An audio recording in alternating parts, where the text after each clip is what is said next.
पश्चिम बंगाल के आसनसोल में पीएम मोदी के बयान पर टीएमसी ने जोरदार पलटवार किया है।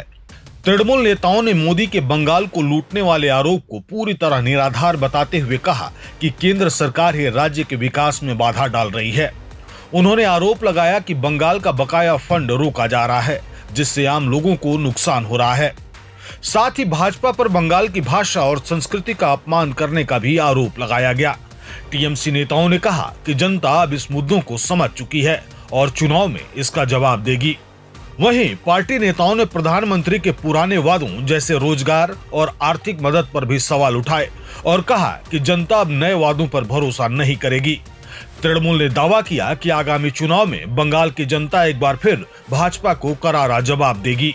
बीजेपी आज বাংলার কাছে যা যা গ্যারান্টি দিচ্ছে তা আসলে 2014 সালে ভারতবর্ষের মানুষকে তারা যা যা প্রতিশ্রুতি দিয়েছিল সবকটি অপূরণীয় রয়ে গেছে।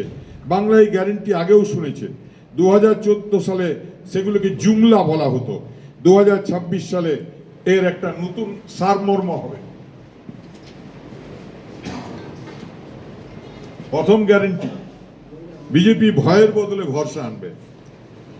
এটি সেই দলের কথা যাদের কর্মীরা তাদের নিজস্ব র্যালির সময় একজন দায়িত্বরত মন্ত্রীর বাড়িতে ঢিল পাথর মেরেছিল, যাদের সমর্থকেরা হাইকোর্টের নির্দেশ অমান্য করে সিউড়িতে প্রকাশ্যে অস্ত্র নিয়ে ঘুরছিল, যাদের প্রার্থী পুলিশের সাথে তর্ক করছিলেন আর তার সমর্থকেরা রামনবমীর সময় অস্ত্র লুকিয়ে রেখেছিল, যাদের কর্মীরা রঘুনাথগঞ্জে দোকানঘর পুড়িয়ে দিয়েছে। বিজেপি বাংলায় বিশ্বাস আনে না, তারা হিংসা আনে, আর সেই হিংসাকে ঠিক করার প্রতিশ্রুতি যে তারা নিজেরাই তৈরি করে। দ্বিতীয় গ্যারান্টি, প্রশাসন নাকি জনগণের প্রতি দায়বদ্ধ থাকবে। নির্বাচন কমিশন 395-এর বেশি বাংলার অফিসারকে বদলি করে দিয়েছে। রাজ্য জুড়ে বিজেপি ঘনিষ্ঠ পর্যবেক্ষকদের বসিয়েছে।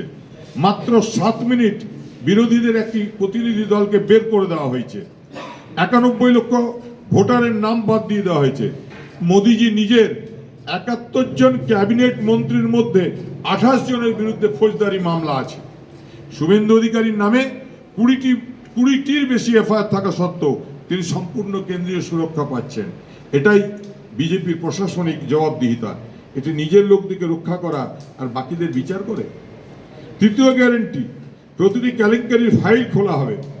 এটা হাস্যকর কথা, 2014 সালে ইডির থেকে প্রায় 6000 মামলা দায়ের করা হয়েছে, সাজা হয়েছে মাত্র 25টিতে, অর্থাৎ 0.42%। ব্যাপক কেলেঙ্কারিতে যেখানে 40-এর বেশি সাক্ষী রহস্যজনকভাবে মারা গেছে, তাও আজ চাপা পড়ে আছে।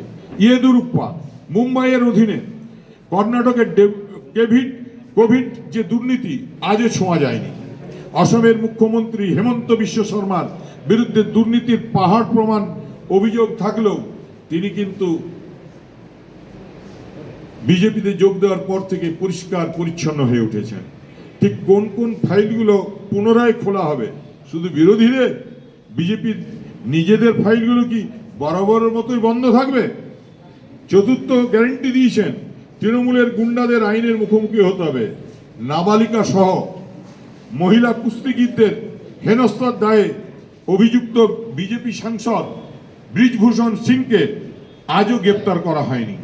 বিলকিস বানোর ধর্ষকদের মুক্তি দেওয়া হয়েছিল, বিজেপির নেতারা মন্ত্রীরা তাদেরকে মালা পরিয়ে সংবর্ধিত করেছে। অথচ শুভেন্দু অধিকারীর 20টি বেশি এফআইআর থাকা সত্ত্বেও তিনি সম্পূর্ণ সুরক্ষা পাচ্ছেন।